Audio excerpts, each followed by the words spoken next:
Hello and welcome to another episode of the Chrissie Mayr podcast. We are on iTunes, YouTube, Spotify, and SoundCloud.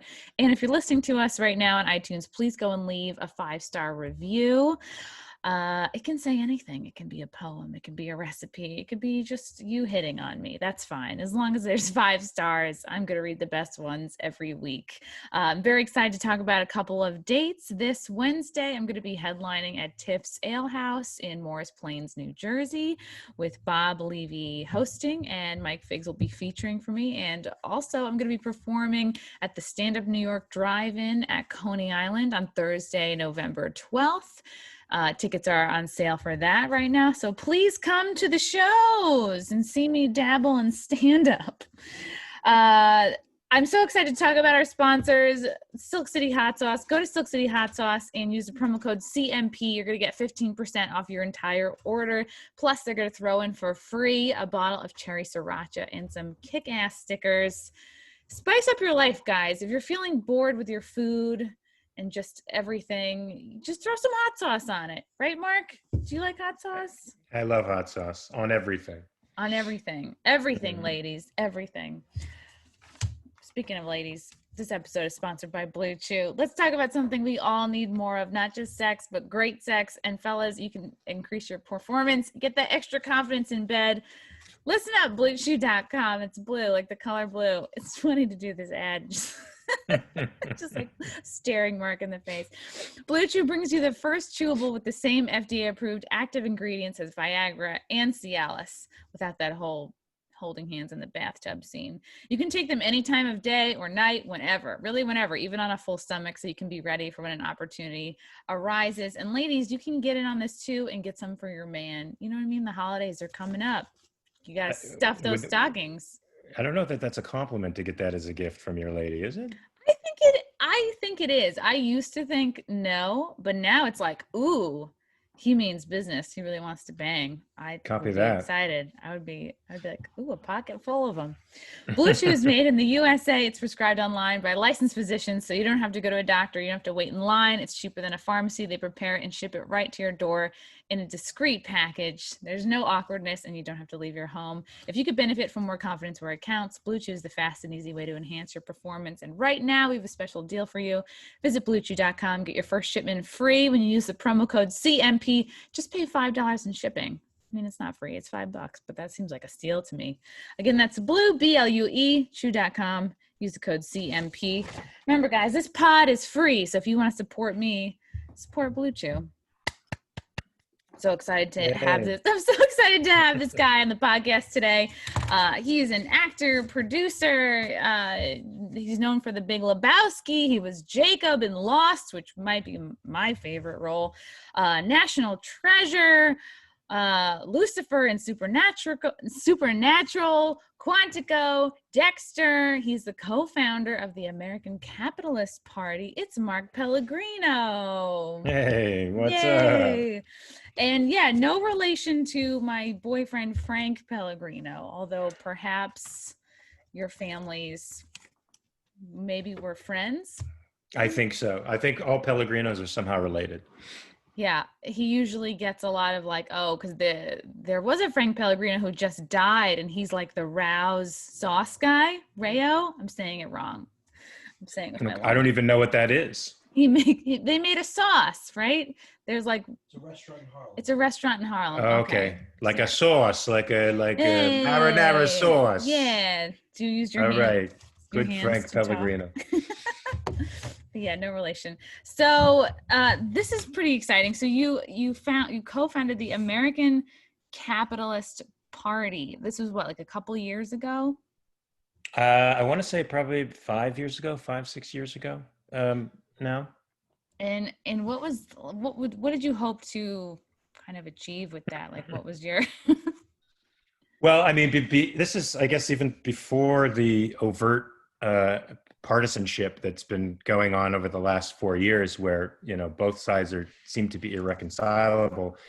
A friend of mine who's an entrepreneur and a financial guy thought that this was the right time to put a third party out there. Not that third parties don't exist, but one that was morally consistent. And so we got together with a philosopher, Andrew Bernstein, and had him write a political platform that consistently adhered to individual rights, and then put it out there as a platform. And since then, I've been trying to, work a little magic with individuals in local elections, try to get them to come over to my way of seeing things. Unfortunately, since we don't have a political structure right now, a party structure that's funded by anybody, people are hesitant to do that. So they tend to go to the Republicans or to the Libertarians.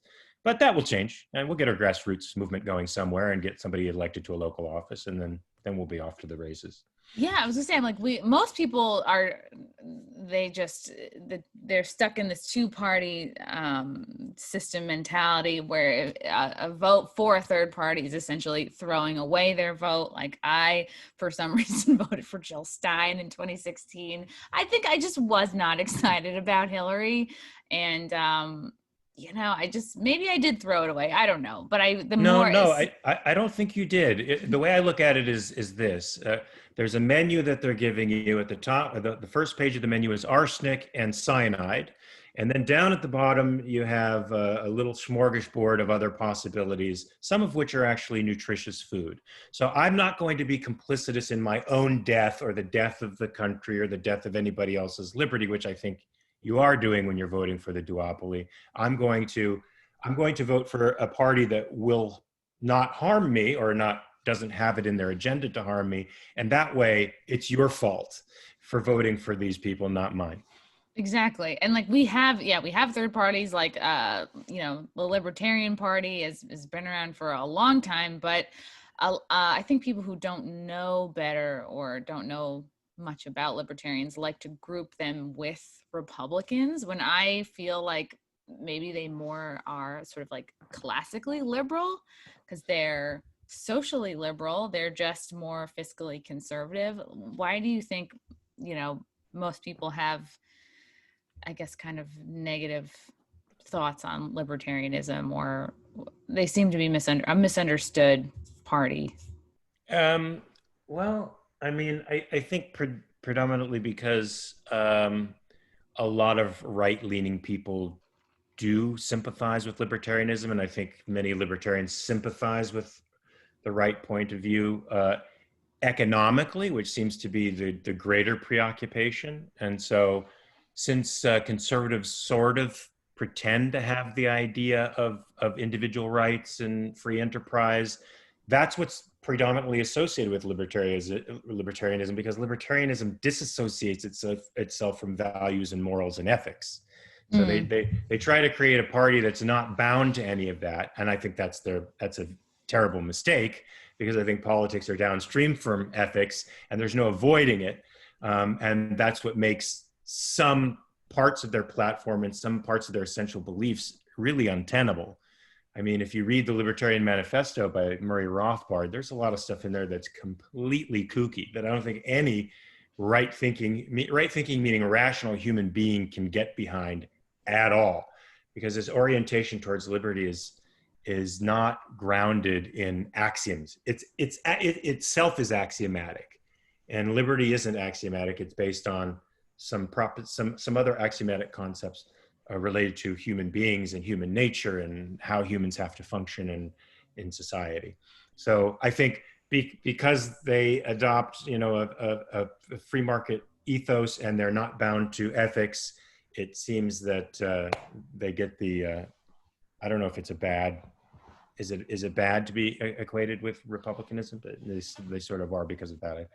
It used to be like when I was like, coming of age, whatever. It sounds weird to say. It makes you sound like older than I am. But like, yeah, in college and coming out, like the last thing coming out of college, like the last thing, you wanted to be was like, oh, Republicans were crusty and old. And it was like the Bushes and, they were super religious and like, we're supposed to be like young and cool and like, oh, loving gays. And that means you have to be a liberal. But what I found, like, I guess more interesting that you said, like, people like to split their ethics and politics. And I feel like the left is, I don't know, they've made religion somehow like such a bad thing, or any kind of spirituality even. I don't know. It's to the point where like you say the pledge, or even now the flag is a partisan symbol, and it's just crazy to think like how did we get here?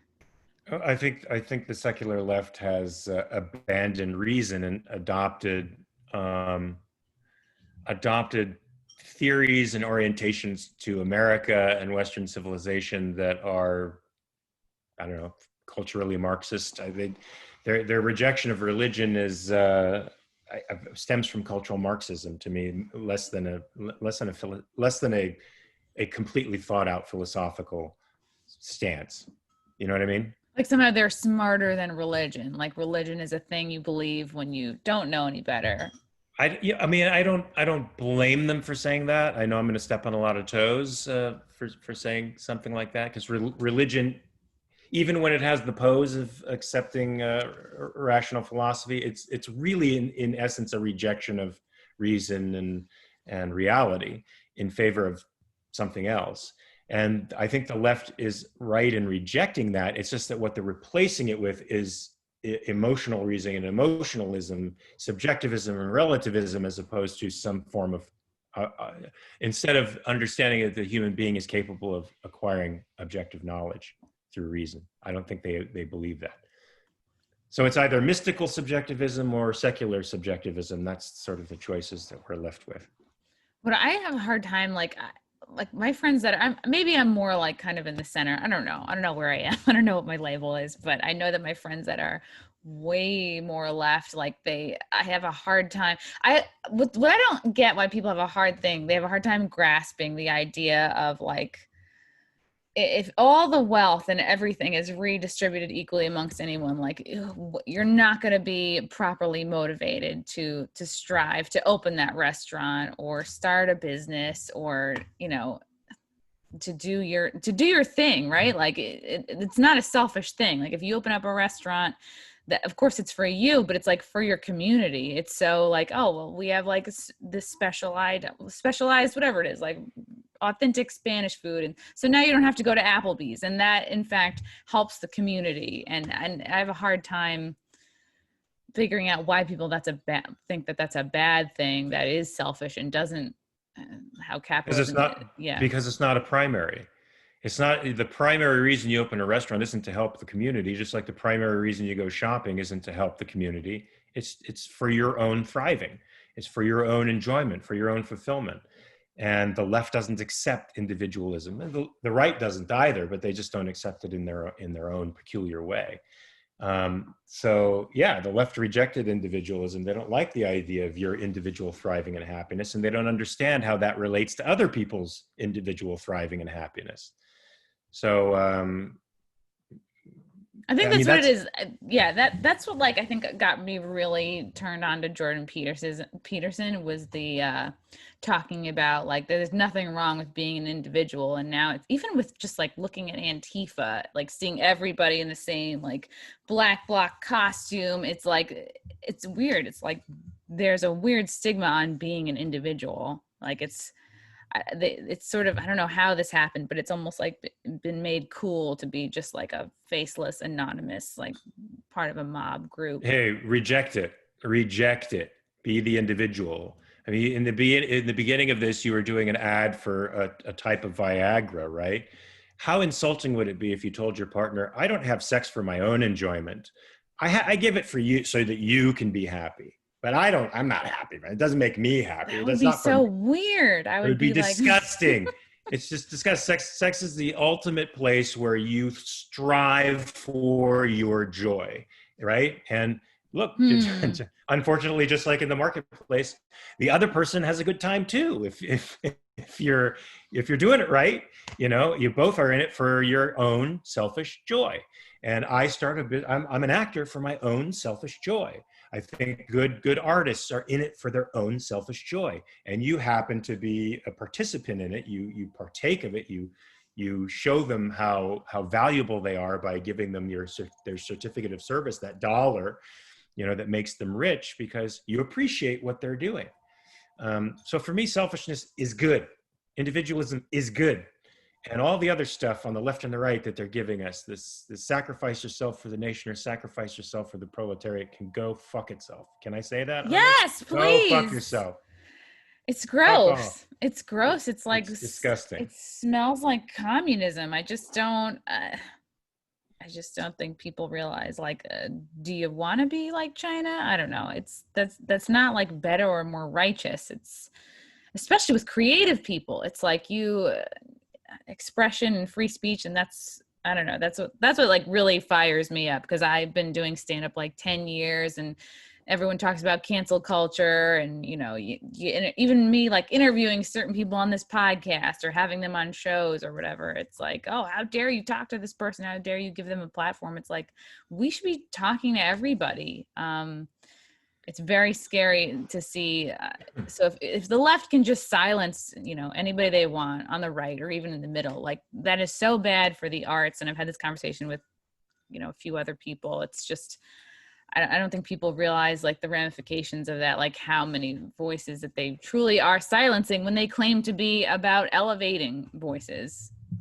That's true. That's true. That's bad on so many different levels. You get innovation on every level by competition and trial and error. And that's what debate is. Debate is trial and error. It's right. It's me saying, I think this is right. You're saying, I think this is right. And we try the ideas against each other to see which one wins. And the one that wins, hopefully, is the more rational one. And we're improved by that. We're not made worse off by dissension. Liberty is protected by dissension. I don't like everyone saying we should all be unified. Let's all be together. Fuck off. It's impossible. It's impossible, but that's not how we're going to find the truth. That's not how we're going to help one another. That's not how we're going to grow and be smarter. We're going to be smarter by dissension, by me saying this is right and you saying this is right, and seeing which idea wins. I'm mad. Oh, what makes you the most mad? What makes me the most mad is just that. People telling people, here's what makes me the most mad. One, that people on either side of the political aisle think there's a difference between the two of them. And there's not. The differences are non-essential. Okay, the right wants to crush this group, the left wants to crush this group, the right wants to promote this group, the left wants to promote that group, but nobody's talking about the individual right to his own life and happiness. Nobody. And sometimes the libertarians do, but they do it in such a fucked up, off-putting way that they're never going to get really any purchase in an intelligent culture. And I like a lot of libertarians. I don't mean to insult them. I listen to a lot of them. I read a lot of their books, but their fundamental ideas are just so off. And so what makes me mad is that there's no difference between two people acting as if there's a huge difference between the two of them, and there's not. And then the idea that they're shouting at each other and not taking the time to listen, but arguing and listening as if they're right. When they really shouldn't. I believe in that argue as if you're right, listen as if you're wrong type of way of doing things, and nobody in the political establishment is doing that at the moment. Yeah, it seems like no one's asking Biden any hard questions. That's so obvious, but I think, like, in a larger sense, like, people are like, well, I've picked my team. Over the course of the last 4 years, like, I've been sort of forced to pick the right or the left. Like, what team are you for? You either are for or against Trump, and there's so much that's lost in the middle. And people like to think that they've chosen the right team, which is why people are like, I don't know why people are so obsessed with polling and talking about polling, and, like, it's just like, at this point, if you support Trump, you're probably afraid of being vocal about it. If you're the average person, not somebody who's an entertainer or someone who talks into a microphone for the internet. I'm a contrarian voice on social media. So if I see you supporting Trump like an idiot, I come out and I nail your ass to the wall. If I see you anti-Trump like an idiot, I nail your ass to the wall, all to show those folks that you're both wrong. And you just like nailing asses. And I like nailing asses. Maybe we should have put that in the. I'm going to title the episode this. Yes. So that must be confusing for your friends, coworkers, family. They probably go, well, where do we put Mark then? We can't, what team is he on? I'm on the classical liberal reason individualism side. That's what I'm on. I'm on the side for everybody's happiness is an end, and nobody is a means to anybody else's end. You're not obligated by some mythical social contract to serve the purposes of somebody else. The contract is actually one of laissez-faire. It's one of, I won't hurt you if you don't hurt me. You stay out of my business, I'll stay out of yours, because you have a mind and the capacity to act on your thinking, and it's your right to act on your thoughts in order to live and thrive, because the object of your life should be your life's thriving. Yeah, live and let live. Like, how can we set up society, or how can we just let society perform in a way where we just like kind of stay out of each other's way in terms of like a pursuit of happiness and expression, and like so like, when did expression be confused? You know, it takes little, like less and less now for just regular expression to be considered hate speech, and like people have given certain words too much power, and like it's easier and easier to get offended, and it's like, but I think that comes from a desire to dominate and control, acquire control and acquire power. And their whole ethos is about that anyway. For them, language is not, it's not an epistological tool. It's not how human beings understand the world conceptually. It's a tool of oppression that the dominant class or group uses to brainwash and get the rest of the poor people in the oppressed class to conform. And so they're using it as that. They're using it as a tool of oppression to get power and to silence reason and logic and all those things that make you independent. And conversation and debate, yeah. Because if someone's immediately wrong by saying a certain word, or I don't know, like your dad says Oriental by accident, I don't know, well, now he's completely, you know, nothing he ever says is good or right, and it shuts down. These are like barriers to conversation and debate. It's like language has become that. Also, like calling somebody a racist or a white supremacist, you don't need any proof.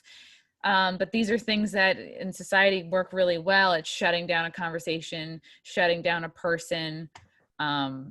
To me, that seems like another like tool used for power, you know? I don't think it would work in a society that was taught to emulate reason. But I think for many generations now, people have been taught to throw out reason and trust their emotions as a means of, as Ayn Rand would say, as tools of cognition, as a means of understanding the world.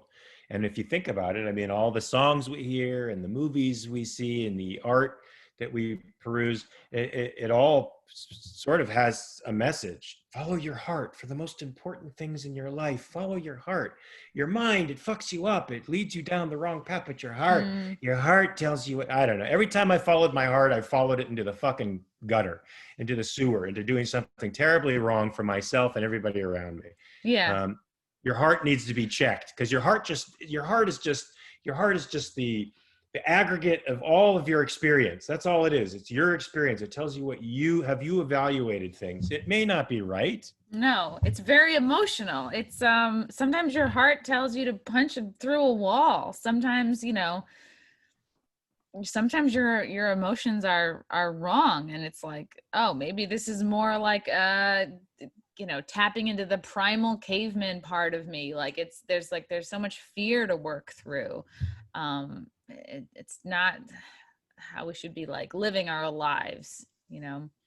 I don't know, I'm saying this really poorly, but it's like, I just think I wish society would not let fear kind of like be in the driver's seat. Like, yeah, you're never gonna not be afraid of shit, but it's like, at least I just think for myself, like, okay, the fear is in the car. If you're in a car, it's not leaving the car. It's like, it's impossible to say, oh, just don't be afraid, you know, like but at least put it in the trunk or the back seat. Like, don't let it be steering your life and making all your decisions for you, because then you're gonna like make your life smaller and take less risks, and it's going to affect your happiness. Like, and for sure. And that's where Trump was right when he said, don't let this dominate you. Don't let this thing, this pandemic dominate you. Well, he might not have said it, like Abraham Lincoln would have, or like another statesman who's more mature. But it's, the essence of it is true. We're like succumbing. We're becoming a very anti-heroic world.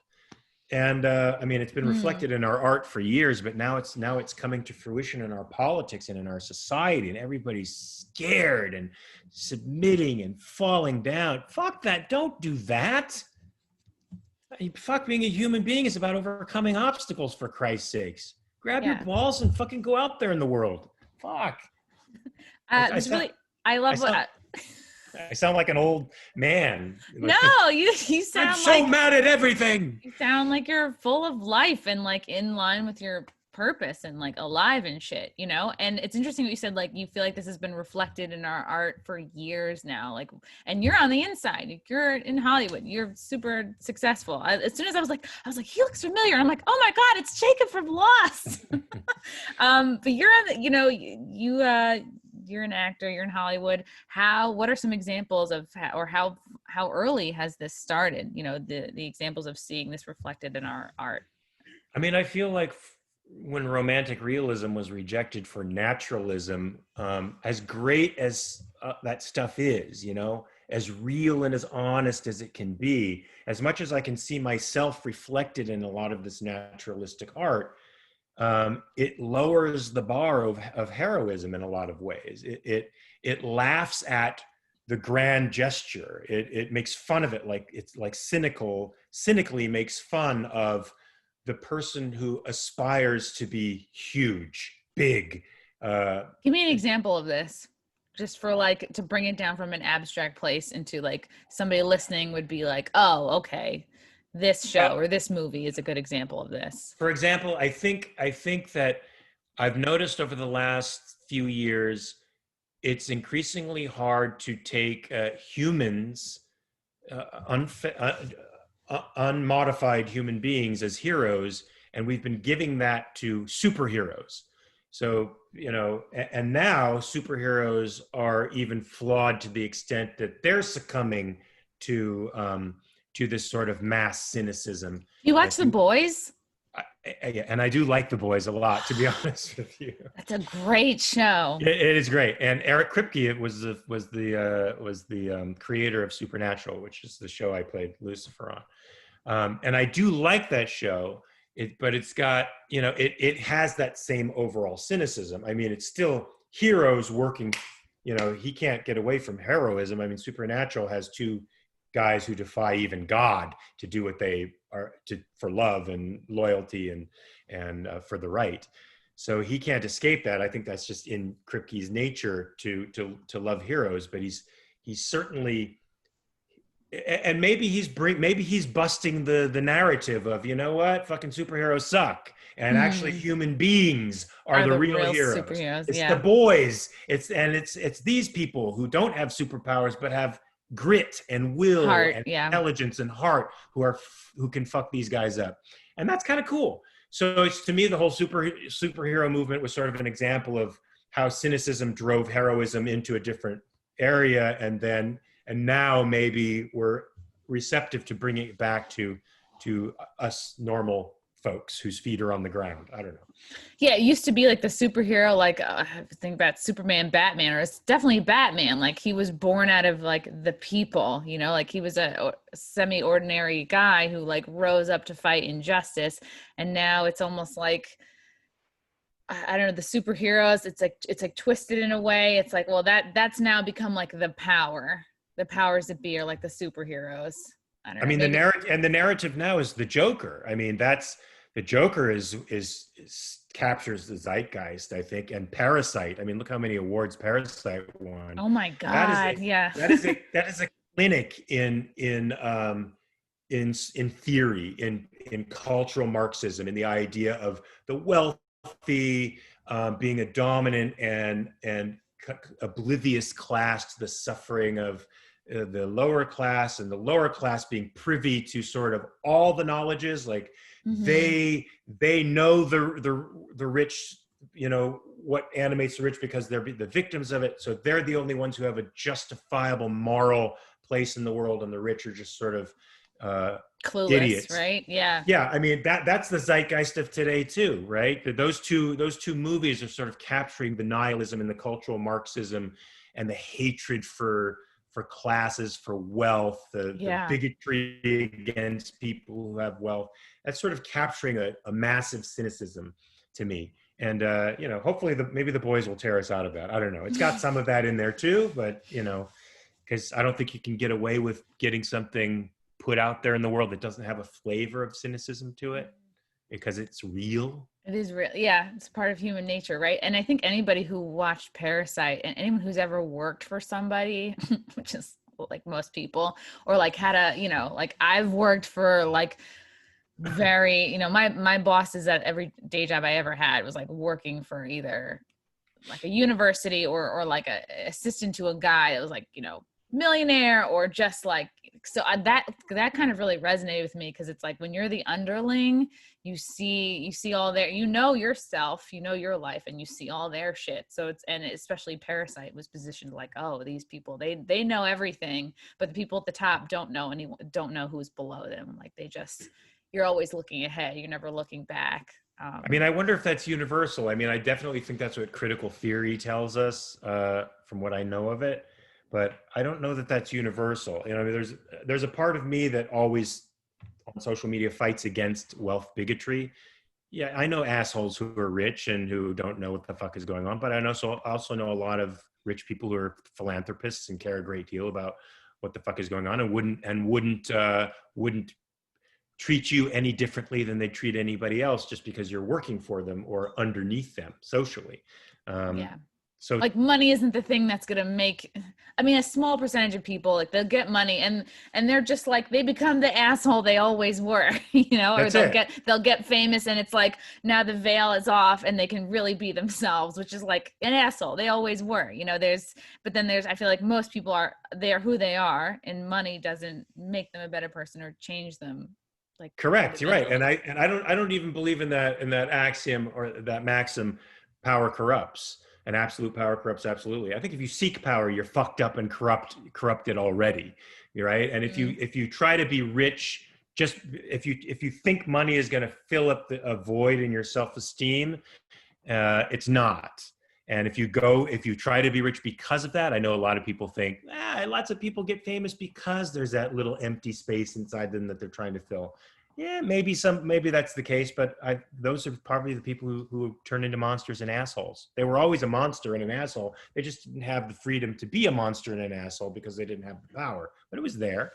Right. Like if you pursue money and power just for the sake of having money and power, that's going to be a shittier person that gets money and power through doing great things. Like if you're a really tremendous actor and you get money and power and influence because of it, it's like, well, you've achieved that through greatness, not just seeking it for itself, not for superficial, for stature or, to have power over others or to feel like you're hot shit. Well, I guess that's why people say, like, with power comes responsibility or whatever. I'm totally butchering that quote, but no, I think that's right. Oh, Spider-Man? Spider-Man. Well, shit, that's Uncle what's his face? Uncle what's his face? My boyfriend's shaking his head. It's fine. And that's, I guess, our job as human beings is to like sort through like what group are we going to be part of, and the other group feels righteous, and I don't know, it sucks. It feels like we as a society are making a lot of speed bumps for ourselves and barriers to getting along, out of fear and wanting to control, when it's like it doesn't need to be that way.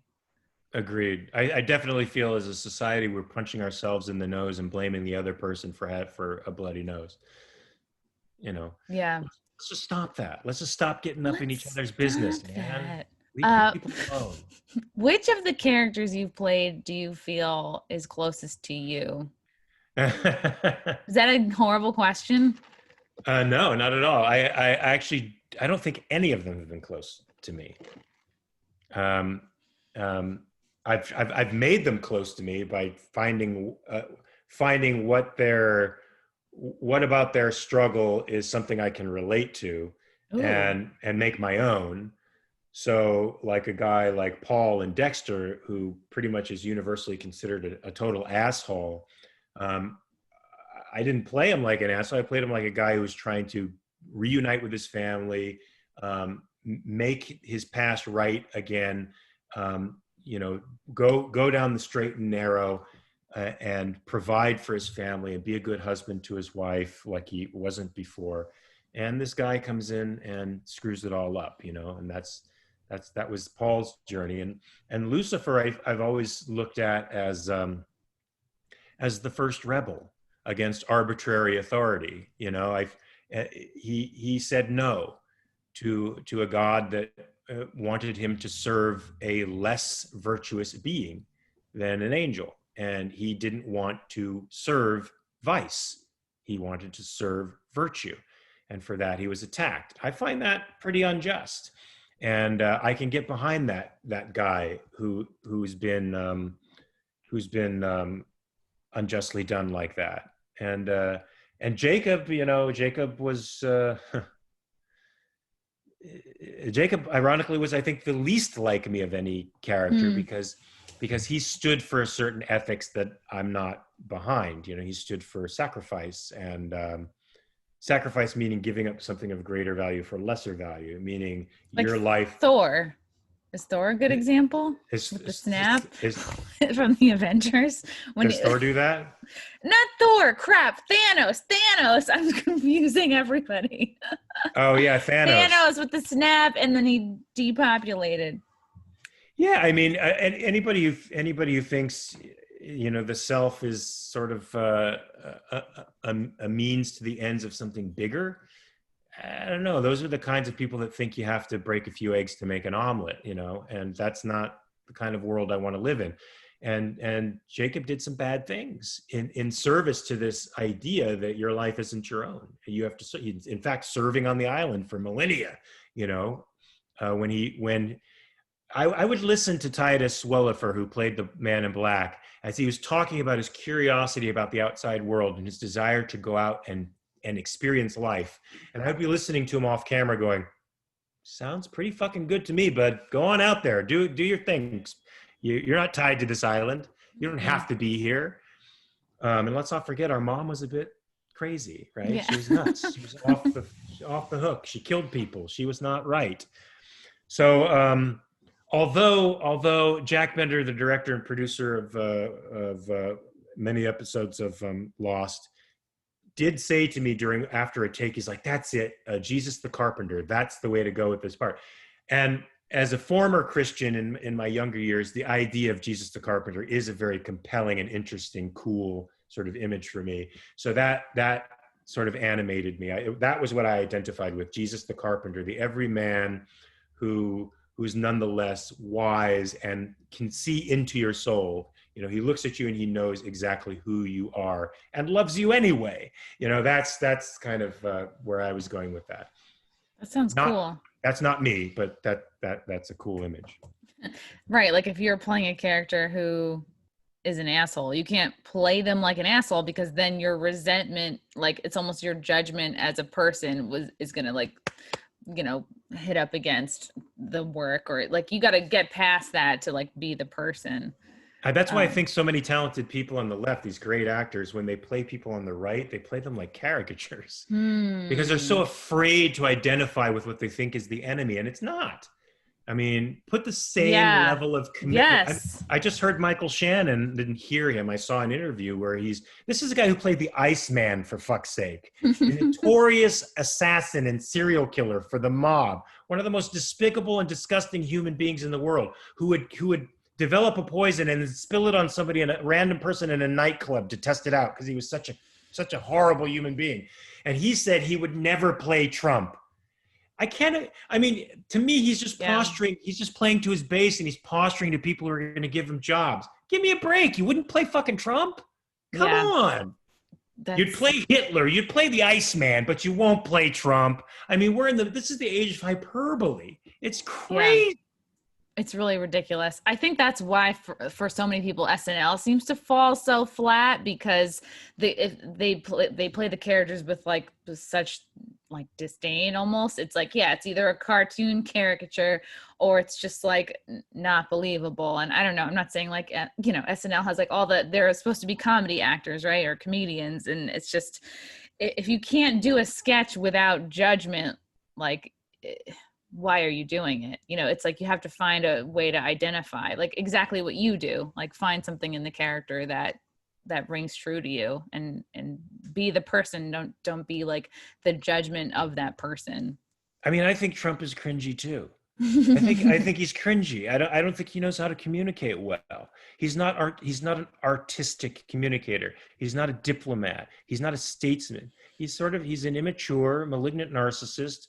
He does some things right, but I cringe I'm sorry, I cringe when I listen to him, when I have to listen to him. But I'm not an idiot about it, for fuck's sake. If you make fun of him, that's cool. We need to make fun of people like that. Yeah. Americans are uniquely irreverent about authority. That's great, but do it to Obama too, because he's ridiculous. I mean, all these fucking politicians are ridiculous. The political class is ridiculous. Nancy Pelosi, it's a scumbag. She really all of them are. Yeah. There's like 3 people in fucking Washington who aren't scumbags. The rest of them are. Who are the 3 good people? Well, it's like, I think Justin Amash is interesting. I think Rand Paul was interesting, but I don't know about now. He seems to be adopting this sort of conservative mantras a little more than I would like. What's his name? Who was just questioning? There was a senator from Missouri and one from Nebraska, and I'm blanking on their names right now, but I watched them in the judiciary hearings, and they were actually really smart and saying the right things, and rational things, unlike the people who were grilling her throughout and bringing up non sequiturs. ACB, yeah. It was just. I was watching a woman of stature and intelligence monitor a kindergarten class for the moment.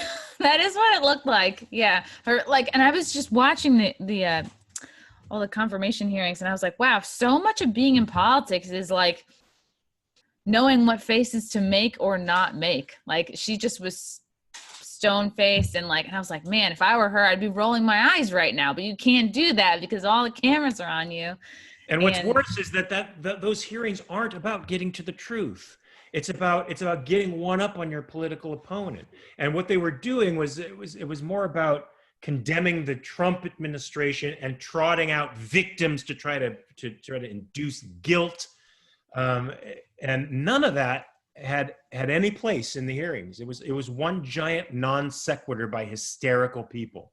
Yeah. It seemed just like a weird talent show in a way. Like, everyone, like a weird sort of like middle school assembly. I don't know. It's ugly. It's like an episode of Mean Girls. It's terrible, and who needs it? I mean, yeah, make fun of Trump, make fun of people on the right because they're stupid and they need to be made fun of, but don't hold back and put on kid gloves with your tribe. Yeah. Fuck them up too. They deserve it. Do you believe that people, in order to get ahead, and by people, I guess I mean maybe politicians, maybe people in Hollywood, do you believe that like they kind of have to do some bad shit or dirty shit or underhanded shit to get ahead? How much of that? No. I feel if you think that, then you're cheating yourself. And how can you have self-esteem if you think that? And if you do that dirty shit to get ahead, that's the person who thinks that anything goes because you can make a buck. No, you have your self-esteem, you have your soul, and you want that intact because you have to live with that in private when nobody else is looking. So yeah, you do fucked up stuff. It's not going to help you get ahead. You're fracturing your integrity and your soul. You're going to have to live with that in the end. And why wouldn't you be a raging maniac by the time you're 40 or 50? Because you've sacrificed anything that would have kept you sane to get to where you are. No, I mean, I do see actors playing to their base, Mm. you're not tough and cool to diss Trump at the SAG Awards, where Hmm. all the people are there who are going to hire you feel the same way. You're a pussy. You're a big fat fucking pussy. If anything, you're just, and I just saw a meme about that. Actually, pussies are very tough. Its Right. balls are very fragile. So I should They can probably take say, a beating. yeah, Yeah. yeah. I should probably say your balls. You have Your balls. balls. I know. It I doesn't don't have know. the same ring to it. Doesn't have the same ring. But anyway, you're not tough. You're not cool. You're not smart. You're not on the edge. You're not rebellious. You're a conformist punk. In what you've seen in your years, like working in Hollywood, like have you known folks or heard of stories or um, like have you observed a lot of people who have maybe gotten ahead through, maybe through doing bad things or relationships with certain people, or like, I don't know, how much sort of like corruption do you feel like there really is, or underhanded shit? Well, I don't know. I don't know. I mean, the people that I've known have worked incredibly hard to get where they are. And they're just tireless. They know they're in the marathon, not in a sprint, and they just work at it like nobody else does. And that's always been very inspirational to me. Anybody else? Nobody else has confessed any shenanigans to me. That nobody successful that I know has confessed shenanigans to me. Mm. So I see the same dynamic in successful Hollywood people that I see in successful entrepreneurs. They work hard.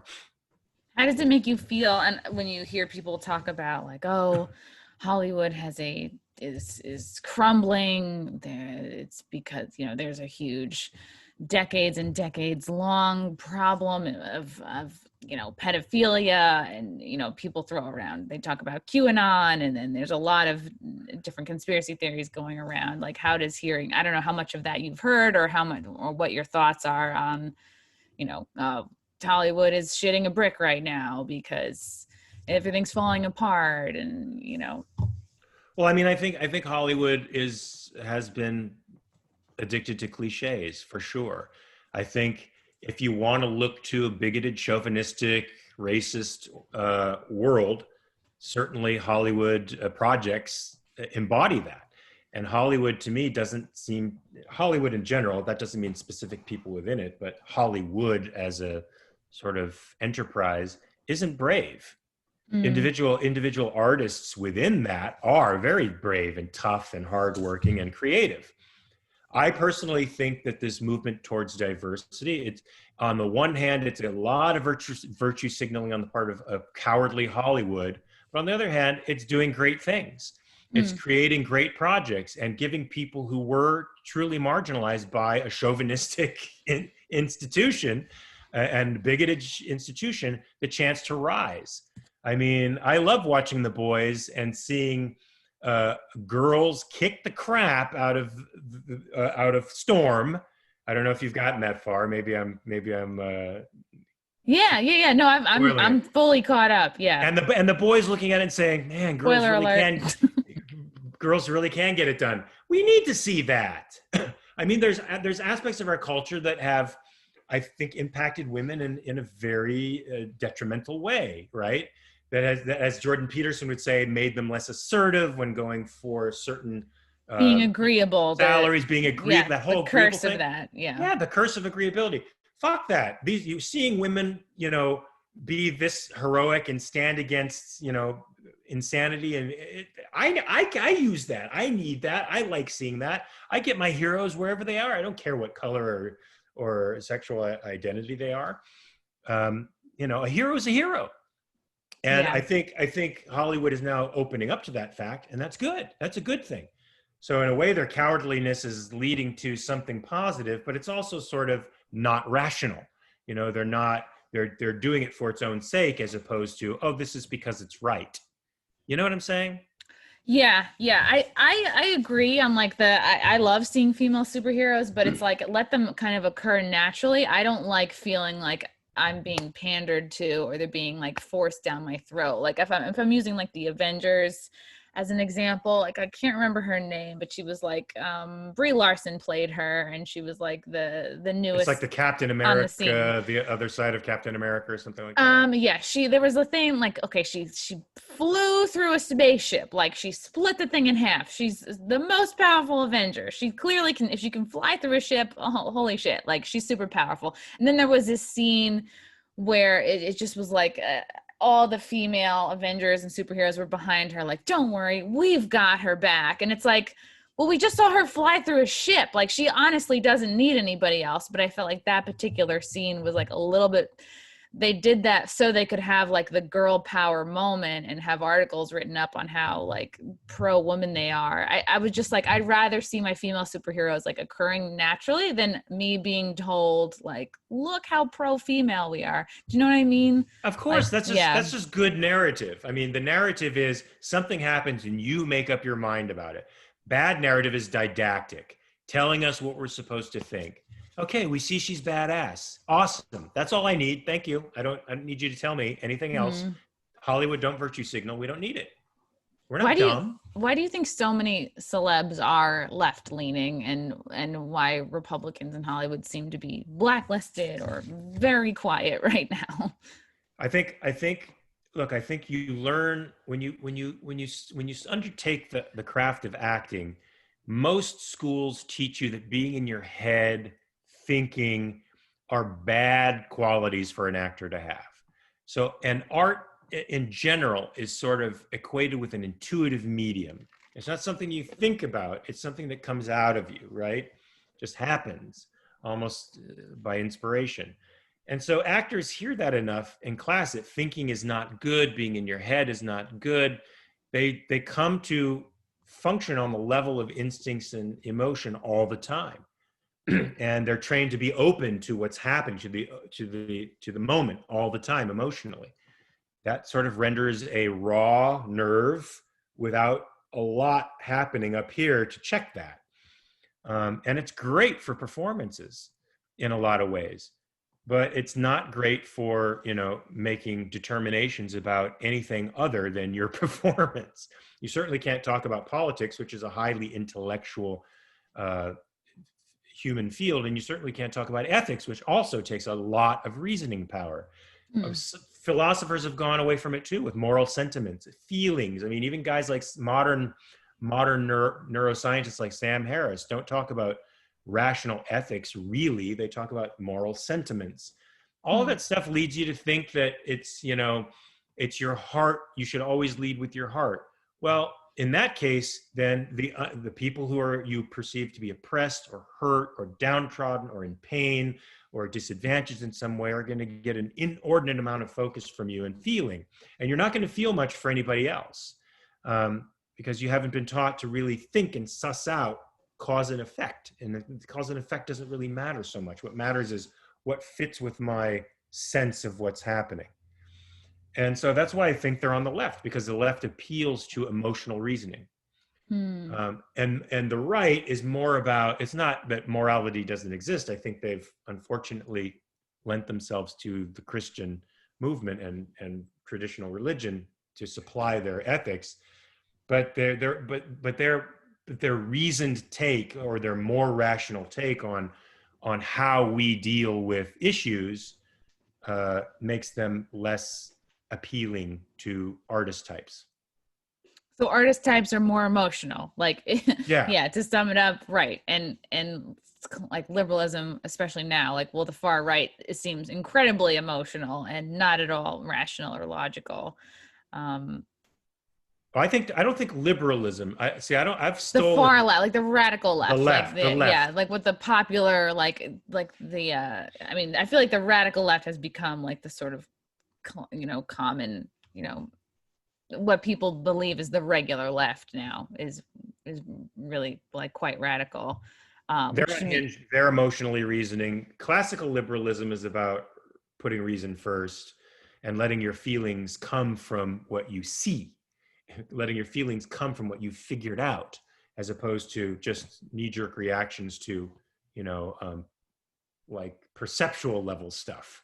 Nowadays you post a picture, you don't know the whole context, but people immediately react. They provide the context in their own head and react to that emotionally, as opposed to classical liberalism takes that and says, what's the context of this? And then I'll judge.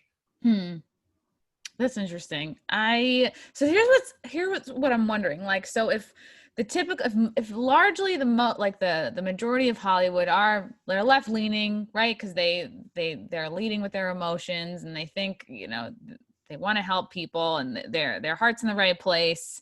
They're more emotional than rational, right? But so then why does Hollywood seem like so out of touch right now, like in the larger sense? Like, you had Gal Gadot's Imagine video that came out that was like a huge bomb, and it just seems like every time Hollywood gets together to like say something, it not only does it not resonate, but the public sort of resent them even more for it. Like the naked ballot, that's the latest one, is like you have like Amy Schumer and Chris Rock and a bunch of others. They're like, we're naked and we're here to talk about voting and naked ballots. And as soon as you see it, you're just like, another one of these. Like, why? I don't know. Why do you think they're so out of touch right now? I mean, to me, that says something good about the American people. Like, I feel like the intelligentsia, the elites, the cultural elites, the political pundits are not ever really on the same page with the electorate. Like the everyday guy out there, American, I can say, I can't say that about every culture, but in America, people generally have a low bullshit tolerance. I think they have common sense, and you have to appeal to their common sense. And what is the moral, the moral narrative out there that's accepted by the elites and passed down to us through the culture is not really on the same page with the ethics of common sense and individualism, which I think people still generally hold, even if it's more implied than thought out. So when you get these people who are fighting for a political ideology that lots of people see as very destructive, they're also embracing a moral code which they find intuitively off-putting. If you're intuitively an individualist, you're going to find this notion of sacrifice for the whole sort of disgusting. You don't know why, but it sort of puts you off, and it feels like, well, icky. Yeah, and plus you're not living that way. You have 17 homes, on Lake Como in Italy, and who are you fucking fooling? They see the hypocrisy. They see adherence to a moral code that isn't really being lived out in life, and it makes them kind of feel icky. It's like, I think stars would be much better accepted by the population at large if they said, I'm rich, I deserve it, I work hard, I like being wealthy, and I'm good with that. How about you? Well, shit, sure, I'm fine with it. Like I love that Leonardo DiCaprio can fly in a private jet. Well, don't fucking tell me I can't. You fly in a private jet. Don't tell me I can't when I get the opportunity, because it's cool. It feels good.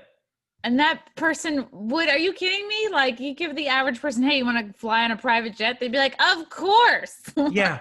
Because I have to knock down. Yeah, because it's cool, and it's good, and it's convenient, and it's, and we can. So why not? But don't hustle this envirocentric ideology on me that you yourself aren't following. I mean, Ed Begley does. I'll believe him. You don't see any contempt for Ed Begley out there. I don't even know if you remember who I don't. I know the name is familiar. Ed Begley Jr. I mean, I think he was in St. Elsewhere. He's a very fine actor. Okay. But he buys the environmentalist line, hook, line, and sinker. But he lives it. He actually does it. He's got a house that's modified to those ends. He rides bikes. Yeah, I think he takes metro. He's serious. You don't see anybody saying, "Oh, that fucking Ed Begley Jr. What a jerk off."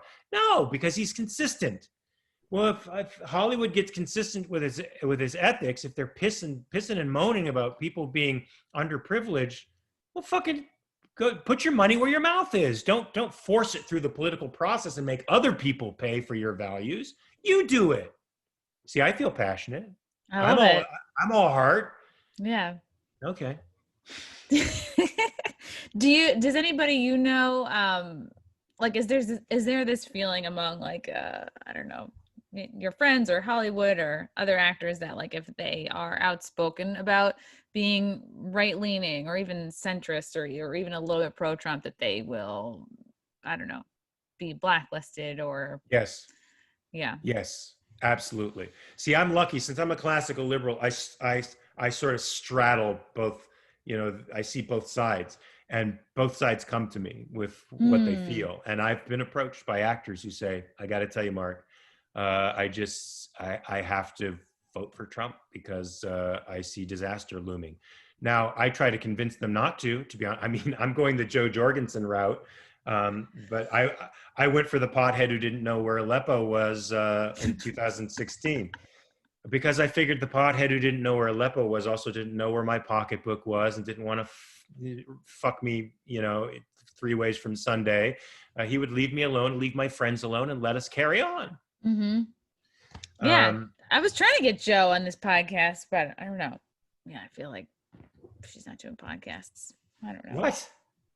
She needs to do a podcast. She's got like 1% of the vote. She's I got to asked get her. out. I know. I was like, well, they could only have her do 20 minutes. And I was like, I really need an hour. I don't know. I couldn't understand why the reasoning behind that. Because I interviewed Larry Sharp, who ran for governor of New York 2 years ago. I've interviewed Spike Cohen. I've even had Vermin Supreme on this podcast. So he's a character. Yeah. So Joe is too cool. What's Joe the is too cool. Joe is Whatever. too cool to interview with me. Yeah. All right. She almost lost my vote then, but I'll still give it just on principle. Yeah, that's interesting. Yeah, I mean, I have taken the opposite tack. Back in 2014, I noticed that we were succumbing to a bully culture and that the bullies were sort of taking over social media. And I decided, well, regardless of what this does to my career, I can't let this stand. Bullies get stronger when you leave them alone and let them bully. And they get weaker when you say, fuck off, I'm not going to take your bullshit. And what did that get me? It's gotten me in the sights of Twitter that, limits my reach. It's gotten a change.org petition taken out against me by a bunch of frauds. Wow. who claim that I'm homophobic, Islamophobic, I don't know, whatever phobic, all the racist, phobics, all the phobics and racist ists out there. They tried to pin me under. Ironically, their own petition got canned because it was so awful and so mean that change.org actually said, we can't deal with this. And plus my other fans got one going and like trounced them by tens of thousands of votes. But it was still ugly, and they're trying to get me fired, and they're constantly reaching out to my employers and tagging them in social comments, tagging CW, tagging Supernatural, tagging Creation Entertainment, and saying, fire this guy. I don't feel safe with him around. Check it out. I'm the safest person for you to be around. And they're not around you. Like, you're never going to meet these people. You're like, you know what I mean? You're well, no, at the cons, they come up to me. They're like, God. I don't know if I feel safe. One person, please. I was signing a photograph and I heard this: trans people exist, Oh God. And I looked up, I'm like, what? Trans people, they exist. And I said, I know that. Why are you telling me this? Because you don't think they exist. Actually, I do. I follow a number of them on social media. How could that be if I don't think they exist? You said so. I've never said anything of the sort. I think you did. Okay. Yeah. And now that's a half hour. You know what I mean? Like these people that are like, it sucks. They get to create a story about you and then silence you so you can't explain yourself or fight back or correct anyone. I'm mad. Oh. I'm mad too. I was like surprised to hear that you faced backlash because you're saying you've been able to kind of straddle the two, and it seems to me, if you're really leaning into the right, then you're definitely gonna get blacklisted. But you're kind of in the middle and you're getting shit. Doesn't matter if you don't understand me, create a straw man that is me and then attack that straw man, and that's what they do. A lot of them are teenagers, so they're imbued with this just social justice notion of the way the world works. They don't know how the world works in reality. They're in the echo chamber of their friends who are all educated the same way. And if you don't use language in the peculiar way that they use it, they jump on that. So they're like little linguistic Nazis that pick out terms and phrases and then batter you over the head with a word for 3 years. Oh yeah. And that's the thing is like it's the worst group of people because they have the least life experience, and teenagers, and even through right out of college, it's like you have the least amount of life experience, the least amount of work experience. You haven't like raised children yet. You're literally operating at the least possible experience level, but you also don't like to be challenged because you're still in this like teenager mentality of like, I hate my parents, I hate authority, you know. You like to feel it, you know, because for a time you do know everything. That's what's great about being a teenager. So it's like it's the worst possible setup. There can be no debate, no exchange of ideas, no challenging. And then when that is reinforced, when that arrogance and that closed-mindedness is reinforced in academia, and there's no pushback, so you're never challenged, you've just made a debate-averse culture, you know, pathologically afraid of being contradicted. Yeah. And when we say, oh, so such and such a person has to be banned off all the social media platforms, you know, we can't talk to Milo Yiannopoulos, we can't talk to Gavin McInnes, we can't talk to anybody who's like outspoken, no matter where they are on the political scale. Yes, you know what? I say, fuck you. All you got to do is unfollow that person or whatever. You don't have to be around that. There's nothing forcing you to interact with that person. Shut the fuck up. Yeah. Just take responsibility for your life. Stop crying to mommy and daddy Jack on Twitter. Just take responsibility for yourself. Yeah. So we're looking for everybody to solve our problems for us. Oh, what are the politicians going to do about COVID? They fuck it up. That's what they do. They drive us into fucking international bankruptcy. They kill jobs. They put us in irretrievable debt. They fuck you up. When are you going to learn that the political class knows how to do nothing? That's why they're the political class. If they knew how to do something, they'd be in the market where you and I are, competing against other people. Why are you looking for these jokers to tell you anything? They can't. It's impossible. Their values are around like keeping themselves in power and helping themselves, you know? Yes. Ugh. So what can we do, Mark? What can the average person, I mean, it's so easy to get into a deep, deep depression and feel like you have no control and the world is crumbling. I don't know. We can just focus on ourselves, your own goals, the people around you that you love, you know, trying to be a good person, I guess. That is it. I mean, what am I doing? I helped co-create a platform for a political party that presents an alternative for somebody out there. What do I do? I get on podcasts and I talk shit. I say what I want to say. I fly in the face of these bullies and fascist punks who want to shut down dialogue by saying, no, dialogue is the way we learn. Sorry, and I want to learn. I'm 55, but guess what? Learning ain't over for me. Maybe it's over for you at 22 because you went to college and you got a degree and you think you know something. You don't. So that's how I'm trying to participate. I'm producing things. I'm writing things. I'm putting ideas out there that will hopefully stop the culture from going over the cliff where it's headed now. It's headed there.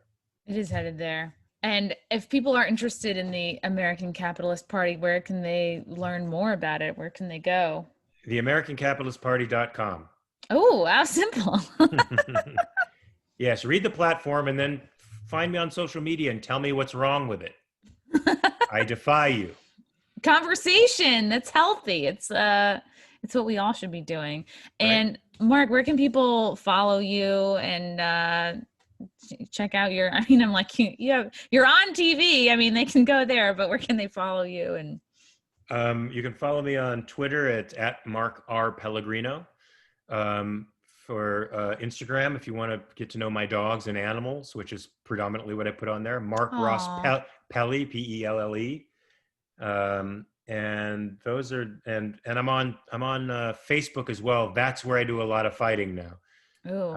I do a lot of arguing with people on Facebook, but it's good. It's beneficial. but you can follow me there. It's the profile picture with the Simpson character. That's Jacob and the rainbow flag. Oh, awesome. Yeah. Cool.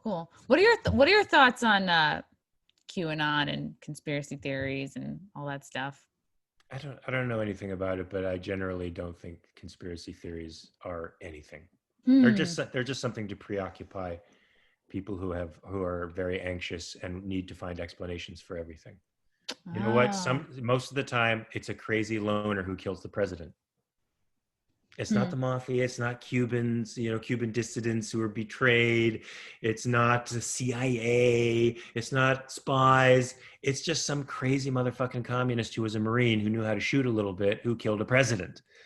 It's always a crazy motherfucker. That's it.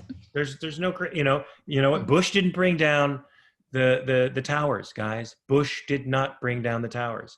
He can barely pay his own rent. He doesn't have the sophistication or the logistical sophistication to bring down the Twin Towers. 19 crazy maniacal fuckwads brought it down and killed 3,000 people, because sometimes crazy people do that. So I don't know what the QAnon thing is. I've never really investigated it, but I don't. You've got enough going on.